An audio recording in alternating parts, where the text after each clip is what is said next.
Railway ने 12 सितंबर से 80 नई स्पेशल ट्रेनें चलाने का ऐलान किया है और इसके लिए 10 सितंबर से रिजर्वेशन शुरू होंगे। जी हां, रेलवे बोर्ड के चेयरमैन विनोद कुमार यादव ने शनिवार को ये जानकारी दी है। यादव ने कहा है कि हम लगातार इस बात पर नज़र रखे हुए हैं कि किन ट्रेनों में वेटिंग लिस्ट लंबी है और जिस भी ट्रेन में ऐसा होगा उसके लिए और ट्रेन चलाई जाएंगी।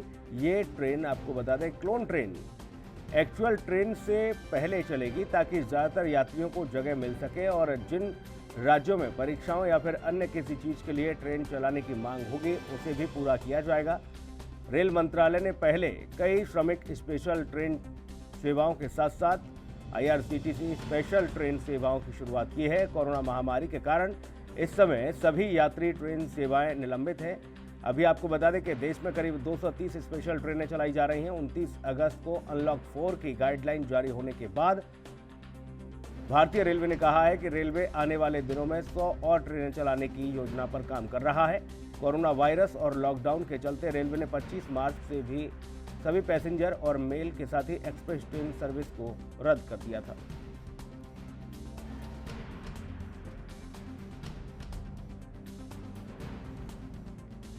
तो 12 सितंबर से 80 नई स्पेशल ट्रेनें चलाने का रेलवे ने ऐलान किया है और इसके लिए 10 सितंबर से रिजर्वेशन शुरू होंगे। रेलवे बोर्ड के चेयरमैन विनोद कुमार यादव ने शनिवार को ये जानकारी दी है।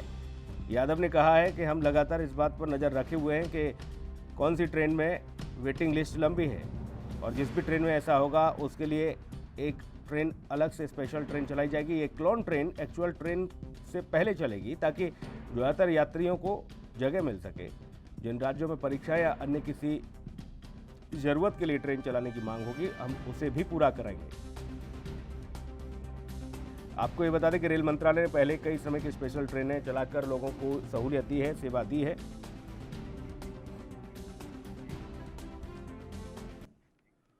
दिल्ली लिए चलेंगे आपको सीधा। राजीव तिवारी हमारे सहयोगी ज़्यादा जानकारी के साथ मौजूद हैं। राजीव, 80 स्पेशल नई ट्रेनें चलाई जाएंगी, क्या कुछ इनके नियम कानून होंगे और कैसे लोगों को सहूलियत मिल पाएगी?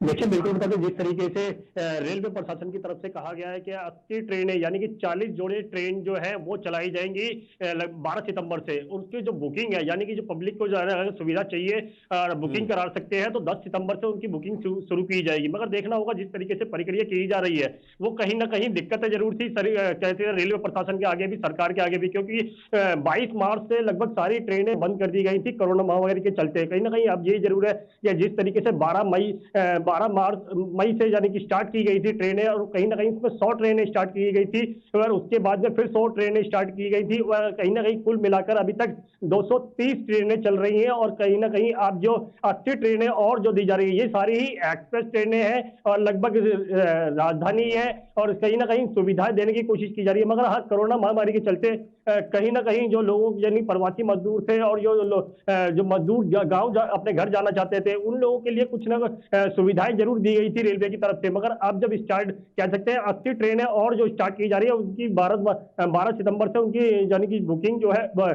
12 मई से यानी कि सितंबर से उनकी जो प्रक्रिया है वो चलाई जाएगी और कहीं ना कहीं 10 सितंबर से उनकी बुकिंग की जाएगी। तो देखना होगा जनता कितनी की सुविधा लेती है और जनता कितना सोशल डिस्टेंसिंग का पालन करते हैं। मगर कहीं ना कहीं रेलवे प्रशासन की बात करें तो रेलवे प्रशासन भी अपनी तरफ से मुस्तैद है और कहीं ना कहीं कोशिश ये की जा रही है लगातार जैसे जैसे राज्यों से जानकारी मिलेगी या फिर सूचनाएं मिलेगी कि उनको सुविधाएं चाहिए रेलवे की, तो कहीं ना कहीं वो सुविधाएं भी दी जाएंगी। मगर देखना होगा समय समय पर रहते हुए, जैसे एक रूटीन चलता है ट्रेन का तो दूसरे रूटीन पे ही उसको रोक कर सैनिटाइजर किया जाता है, फिर दूसरे सर्कल के लिए जो चलाया जाता है। तो कहीं ना कहीं जरूर है हर ट्रेन को सैनिटाइजर किया जा रहा है, यहाँ तक कि प्लेटफॉर्म तक को सैनिटाइजर किया जा रहा है। मगर देखना होगा जिस तरीके से चेयरमैन विनोद कुमार जी ने जिस तरीके से रेलवे की तरफ से कहा कि हाँ हम 80 ट्रेनें चला रहे हैं और 80 ट्रेनें चलाने के साथ साथ और भी राज्यों की जो जानकारी मिलेगी या और राज्यों की तरफ से कहा जाएगा उनको भी सुविधा चाहिए तो कहीं ना कहीं वो भी कोशिश की जाएगी। मगर ये सारी प्रक्रिया समय रहते की जाएगी और केंद्र सरकार की मंजूरी के साथ की जाएगी। जी,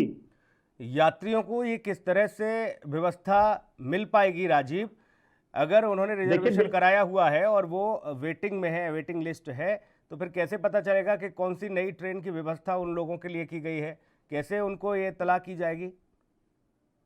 देखिए, बिल्कुल बता दें, जिस तरीके से रेलवे की तरफ से कहा गया है कि जो उनकी बुकिंग है, यानी कि वो 10 तारीख से स्टार्ट की जाएगी, 10 सितंबर से। तो और कहीं न कहीं जो वेटिंग की बात की जा रही है, तो वेटिंग की जानकारी भी सब ऑनलाइन की गई है, ना कि प्लेटफ़ॉर्म पे जाके मिलेगी, ना टिकट मिलेगी, ना इस तरीके की कोई बुकिंग है। मगर सारी वो जो प्रक्रिया है, वो ऑनलाइन के द्वारा की जा रही है। और जहाँ तक की बात करें सुविधाओं की, जो प्रशासन की तरफ से सुविधाएँ जो दी जा रही हैं, जो हर ट्रेन को सैनिटाइज़र किया जा रहा है, हर ट्रेन को प्लेटफ़ॉर्म को सैनिटाइज़र किया जा रहा है। यहाँ तक कि जो प्लेटफ़ॉर्म के अंदर जो गाड़ी के लिए पैसेंजर आते हैं, उन तक की फीवर चेक किया जाता है। और यहाँ तक कि उनके मास्क वगैरह भी, और यहाँ तक कि एक उनको वो जो आरोग्य ऐप के लिए कहा गया है, वो ज़रूर होना चाहिए उसके मोबाइल पर, वरना उनको अंदर जाने की परमिशन नहीं दी जा रही। मगर हाँ, ये ज़रूर है, सरकार जिस तरीके लेकिन से राजीव, कोशिश जिन कर रही लोगों है। के पास एंड्रॉयड फ़ोन नहीं, जिनके पास स्मार्टफ़ोन नहीं, वो कहाँ से आरोग्य सेतु ऐप लेकर जाएँगे? देखिए, यही तो जानकारी वाली बात है, क्योंकि सरकार की तरफ से कह दिया गया है, जिनके पास आरोग्य सेतु ऐप नहीं होगा, वो नहीं जा पाएँगे। क्योंकि जिन गरीबों के पास एंड्रॉइड फ़ोन नहीं है, नॉर्मल फ़ोन है, या फिर किसी तरीके से अपना गुज़ारा-बसर करते हैं, तो शायद ये उन लोगों के लिए नहीं दी जा रही सुविधा। मगर उन लोगों के लिए सुविधाएँ जो होंगी, वो पैसेंजर ट्रेनें होंगी। मगर अभी तक ऐसी कोई जानकारी नहीं दी गई है रेलवे विभाग की तरफ से कि जो पैसेंजर ट्रेनें चलाई जा सकती हैं। मगर हाँ, ये ज़रूर है, अभी एक्सप्रेस ट्रेनें चलाई जा रही है, राजधानी ट्रेन चलाई जा रही है, और स्पेशल ट्रेनें चलाई जा रही हैं। मगर देखना होगा आने वाले समय के अंदर जिस तरीके से जानकारी मिलेगी, या फिर रेलवे की तरफ से कहा जाएगा कि हम और सुविधाएं देंगे, या फिर पैसेंजर जो गरीब लोग हैं, जिनके पास एंड्रॉइड मोबाइल नहीं है, जो अपनी ऑनलाइन टिकट बुकिंग नहीं कर सकते, या फिर कहें कि जिस तरीके से अपनी सारी सुविधाएं मोबाइल से नहीं कर सकते, या फिर नेट के द्वारा नहीं कर सकते, वो कहीं ना कहीं परेशान हो जाते हैं, और वो कहीं ना कहीं ऑनलाइन जाके साइबर से बुकिंग करवाते हैं। तो कहीं ना कहीं दिक्कतें जरूर है। मगर हाँ, सरकार को जो मिडिल क्लास के लोग हैं, उनके बारे में भी सोचना होगा, और उनकी जो बुकिंग है, यानी कि उनकी जो प्रक्रिया है, उनको भी सुविधा देने की कोशिश की जानी चाहिए। मगर कहीं ना कहीं अभी सरकार की और रेलवे प्रशासन की तरफ से कहीं ना कहीं जो मिडिल लोअर क्लास का जो तबका है, उसके लिए अभी कोई ऐसी वो सुविधाएं नहीं दी गई है। ये सब एक मिडिल क्लास के लिए है, या अपर क्लास के लिए। क्योंकि राजधानी और सुपरफास्ट और गाड़ियों की बात करें, जो स्पेशल ट्रेनें हैं, इनके अंदर वो ग्रामीण लोग नहीं जा सकते, जो जिनके पास एंड्रॉइड नहीं है। क्योंकि सेतु ऐप होना जरूरी है, क्योंकि आरोग्य होना भी जरूरी है, मास्क का भी होना जरूरी है, और सुविधाएं भी होनी चाहिए, और सैनिटाइजर भी होना चाहिए। तो कहीं ना कहीं सारी सुविधाएं देखते हुए सरकार को चाहिए और भी सुविधाएं जो ग्राउंड लेवल के लोग हैं, उनके लिए भी खुलनी चाहिए सुविधाएं। जी राजीव, ये जो ट्रेनें चलेंगी, इनके लिए कोई विशेष रूट जो है निर्धारित किया गया है, या देश भर की अलग अलग पटरियों पर दौड़ेंगी ये ट्रेनें? देखिए, बिल्कुल पूरे देश के अंदर चलेंगी, और जहां जहां से इनकी रेलवे विभाग की तरफ से जानकारी मिली है, जिस जिस राज्यों की तरफ से जानकारी मिली है, वो उन्हीं राज्यों के अंदर ट्रेनें चलाई जाएगी। अभी स्पष्ट नहीं किया गया है, चेयरमैन जो विनोद कुमार जी हैं, उन्होंने अभी स्पष्ट नहीं किया गया है जो 80 ट्रेनें चलाई जाएंगी, ये किन किस राज्यों की होंगी। मगर हाँ, ये जरूर है, जैसे जैसे उनके पास और राज्यों की तरफ से जानकारी दी जाएगी, या उनको और डिमांड की जाएगी कि इतने लोग आपने हमारे प्लेटफॉर्म से जाना चाहते हैं, और इतने लोग हमारे संपर्क में है, रेलवे की सुविधा लेना चाहते हैं, तो उसकी जैसे ही राज्यों के पास से रेलवे विभाग के पास जानकारी आएगी, उस हिसाब से ट्रेनें चलाने की कोशिश की जाएगी। मगर हाँ, ये जरूर है कि सरकार कहीं ना कहीं जो लोअर क्लास है, उसके बारे में नहीं सोच रहा है, सिर्फ एक मिडिल क्लास और एक अपर क्लास के बारे में सोच रहा है। जी बहुत शुक्रिया राजीव, आपका तमाम महत्वपूर्ण जानकारी के लिए।